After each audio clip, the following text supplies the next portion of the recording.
Et si nous parlions un peu de ta peur de l'échec en commençant par te raconter cette petite histoire, Clara est une jeune carriériste ambitieuse. Elle a tout pour réussir. Demain, elle doit présenter une proposition très importante devant des investisseurs. Mais Clara est trop perfectionniste. Elle passe des heures à peaufiner le moindre détail de sa présentation et finit par s'épuiser. Le lendemain, lors de sa présentation, elle bafouille, manque de dire l'essentiel. L'opportunité en or lui glisse des mains. Te reconnais-tu dans cette situation d'auto-sabotage? Sûrement, puisque tu regardes cette vidéo en ce moment.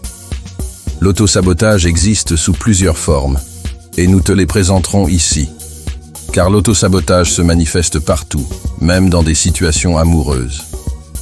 Mais avant cela, prends le temps de t'abonner, de nous lâcher un pouce vers le haut et de partager ce contenu pour nous soutenir dans notre travail. Nous te le rappellerons à la fin de la vidéo pour que tu n'oublies pas. Comme c'est souvent le cas dans chacune de nos vidéos, nous te suggérons aussi de lire le livre d'Anna Sandrea. Êtes-vous votre pire ennemi? 21 clés pour se libérer de l'auto-sabotage, qui t'explique comment sortir de l'auto-sabotage pour ne plus être un obstacle à toi-même. Le lien pour s'en procurer sur Amazon est en description.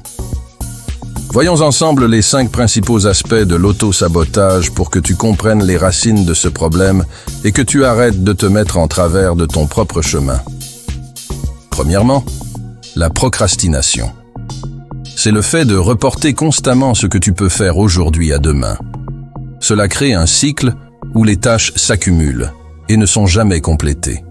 C'est comme si chaque matin tu te dis « Je commence mon entraînement demain », mais demain ne vient jamais.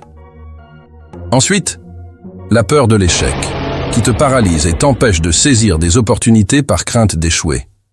Imagine que tu as l'occasion d'investir dans une start-up prometteuse, mais tu recules à cause de l'incertitude, laissant passer une chance en or de devenir riche. Le troisième aspect est le perfectionnisme. Le perfectionnisme, où la quête de l'absolu te bloque. Tu passes tant de temps à perfectionner quelque chose que cela te fait manquer des échéances importantes. Supposons que tu travailles sur un projet.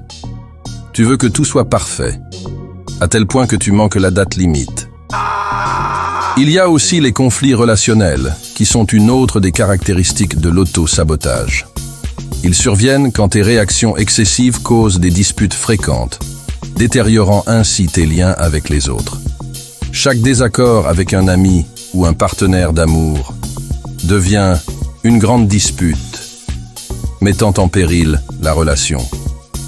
Cela peut aussi se manifester par la peur de l'abandon. Tu es capable ainsi de quitter ton amour seulement par peur qu'il ou elle te quitte avant. Enfin, la mauvaise estime de soi. Se sous-évaluer peut te faire rater des opportunités car tu ne te sens pas à la hauteur. Voici un exemple.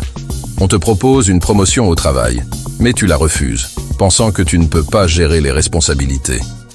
Ce sentiment peut parfois être relié au syndrome de l'imposteur et au manque de confiance en soi. À toi de jouer maintenant.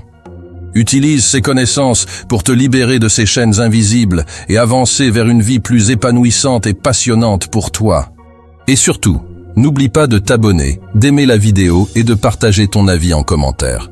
Merci et à bientôt.